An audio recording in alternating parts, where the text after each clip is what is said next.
All right. Well, you may be thinking, wait, what is this? Didn't we already have our second session of week 4 of the mod? Aren't we done all the way? You wished us well. Well, here's the thing. We did, but I kind of botched up something that I was hoping would go really well.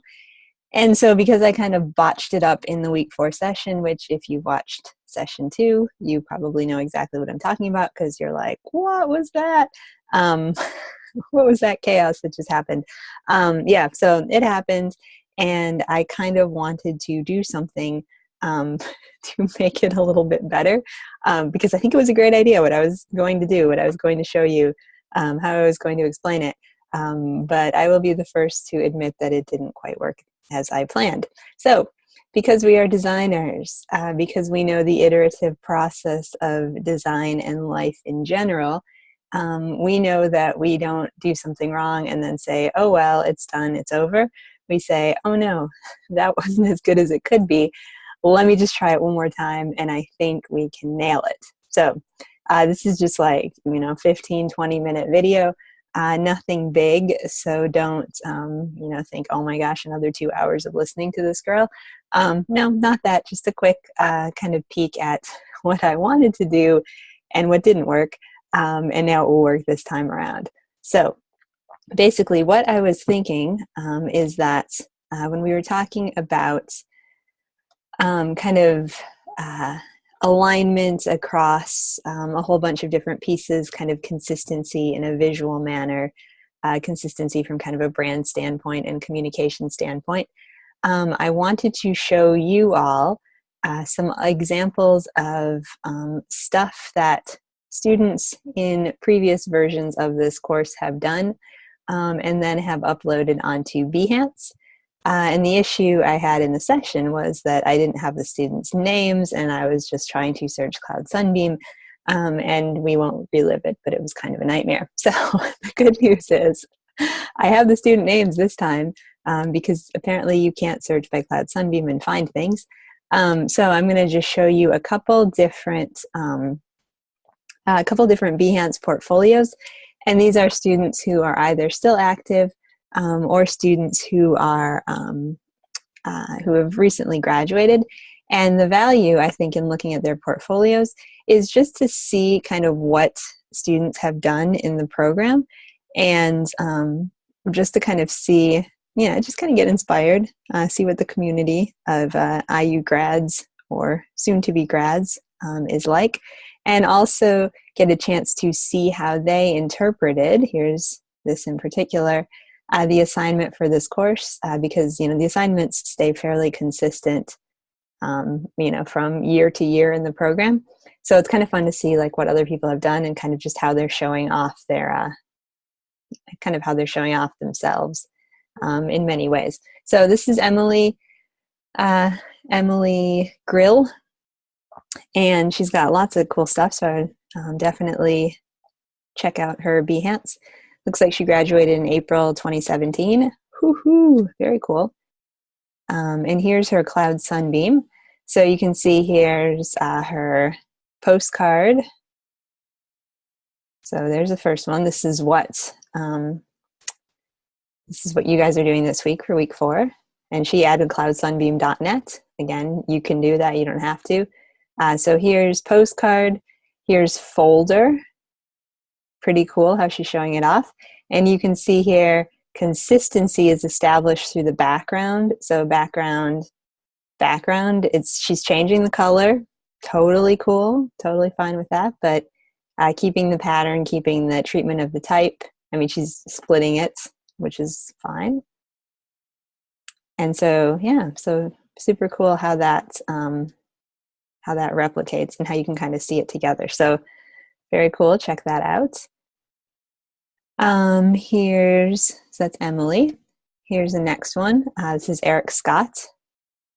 Eric is, I think, a graduate. I'm not totally sure. But you can see here's some more of his stuff.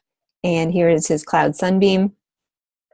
He just chose to create it in a poster format. That was his only mock-up. But again, super cool. And what's great about this mock-up that he chose is that it really has kind of like that grungy urban feel to it. And it kind of fits the overall look and feel um, of the poster itself, which has, you know, kind of those grunge lines coming through it and all that sort of thing. So again, you know, you don't need to for this mock-up for your portfolio. I think more is a little bit more, so I would say 2 pieces at least. But even just one piece, if one piece looks good, one piece that looks good, way better than 2 pieces that are kind of like meh, or 3 or 4 pieces that are like you know. So more is not more. But you know, more could be more, but you know, just kind of go with it. But kind of cool to see what that looks like. All right, and apparently that didn't. Something's thinking it's loading still, but it's not going to. So here's Melissa Marie Murphy, also another IU person, and here is her. I don't know what that is, what it thinks it's doing. But anyway, so here's her Cloud Sunbeam. So she did poster, CD cover, and she has this consistency in her background. So it looks like the kind of grungy concrete, kind of cool. So she did 2 projects. She's calling it Cloud Sunbeam poster and CD. And she's also marketing this as branding and graphic design and print design.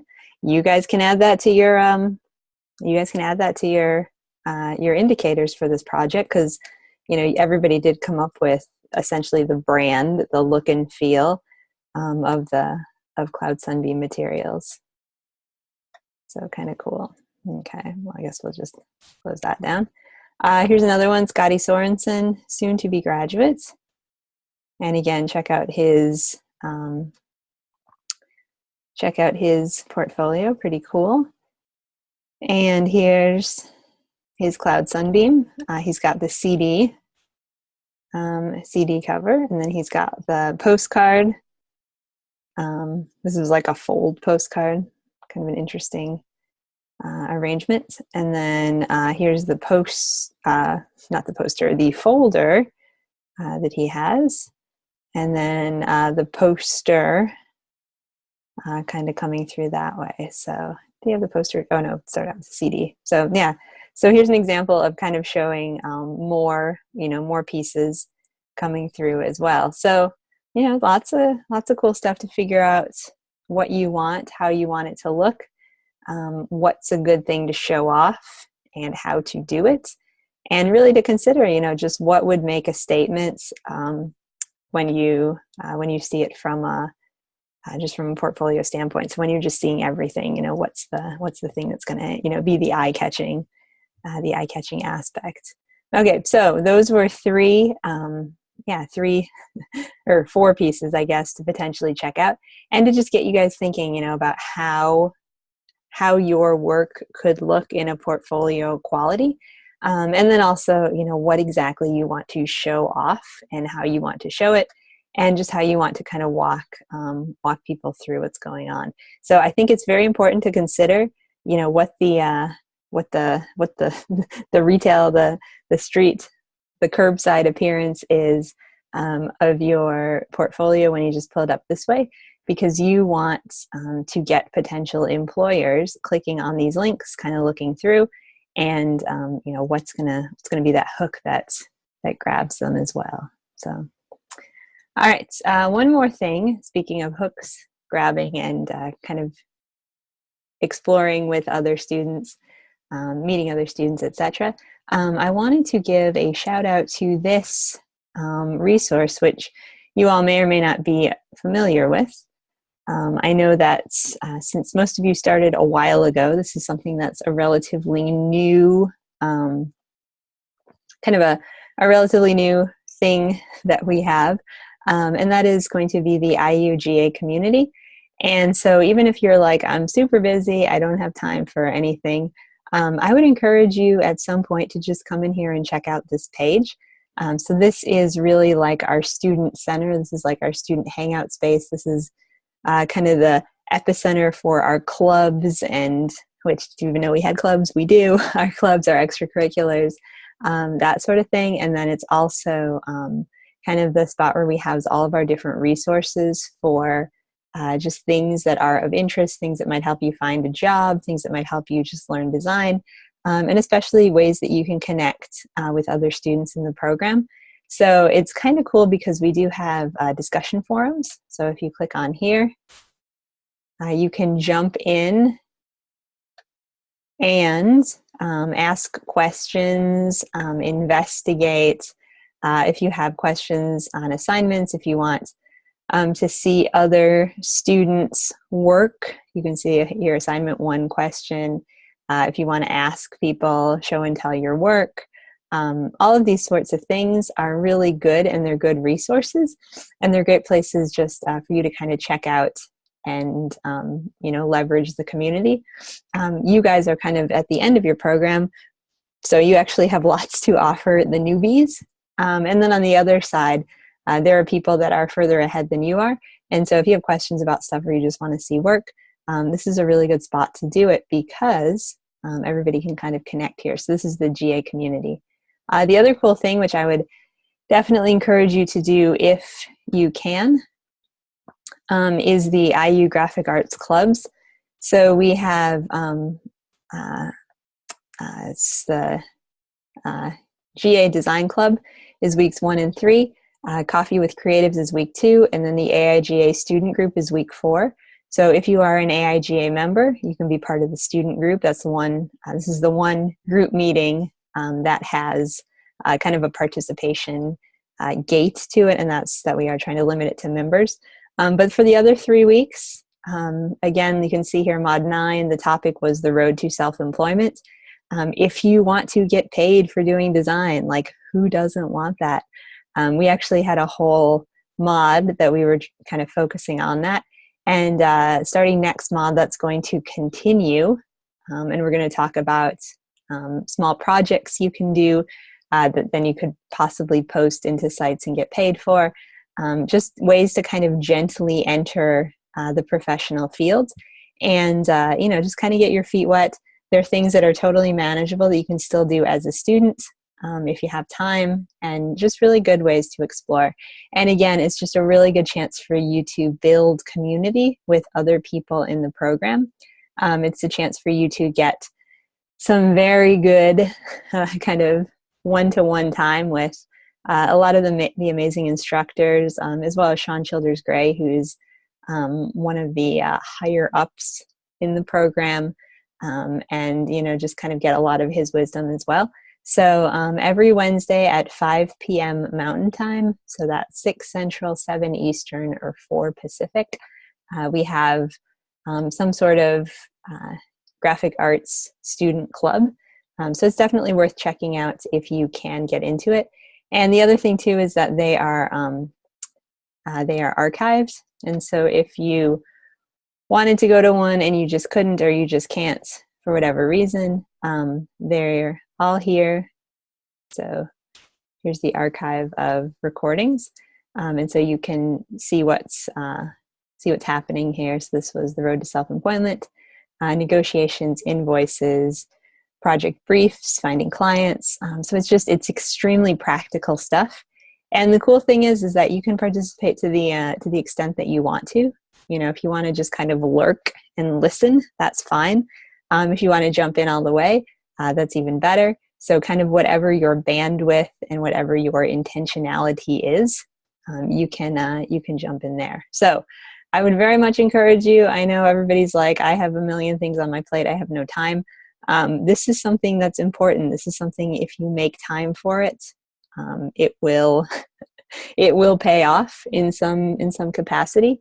If you don't make time for it, it's fine. Like it's not a required thing. But I would just really encourage you guys as you are heading into this kind of this next season of your design careers, which is kind of ending being a student, turning into being a professional. Just take a couple minutes and think. What is your time management plan? What's kind of your strategy for finding work in design? Do you want to find work in design? Maybe you don't. Maybe you've you know, come to this point and you're like, meh, it's glad I have a degree, but not so much in this thing. And like, you know, that's fine as well. But, you know, sit down and think, what's your kind of step moving forward once you are finished with school? How are you going to, you know, stay motivated? How are you going to stay connected when you don't have courses, when you don't have timelines and such? And, you know, being part of communities like this, kind of bulking up your online presence through your portfolio, intentionally reaching out to other designers and intentionally forming community, that will be what sees you through. So, you know, when you don't have the pressure of school being the pressure, it feels great, but it's also a bit tricky because then you have to be very proactive about managing yourself and your time. So I would say, you know, just see what you can factor in, see what you can do. And this is, you know, potentially a good spot to start. All right, well, thanks, guys. Hopefully that makes a bit more sense. I know the other thing I kind of botched a little was the or the mock-ups. So if you have any struggles or you're having questions with mock-ups, or you want to do a mock-up but you're not quite sure how to fix it or not fix it, how to construct it or put it together, and it would be beneficial for us to kind of meet one-to-one, just let me know. I have a fairly open rest of the week, as far as, you know, I could schedule, you know, 10 or 15 minutes if that would be helpful. Otherwise, thanks guys again for a great mod, and looking forward to seeing your projects, and yeah, looking forward to seeing them in all of their glory on Behance, and perhaps in the future you will be shown in this course to future students, kind of outlining, you know, what success looks like, what cool portfolio presence looks like, and all those sorts of things. All right, well, take care, everyone, and I will, yeah, probably not see you again, but perhaps next mod, perhaps we will reconnect. All right, thanks, guys.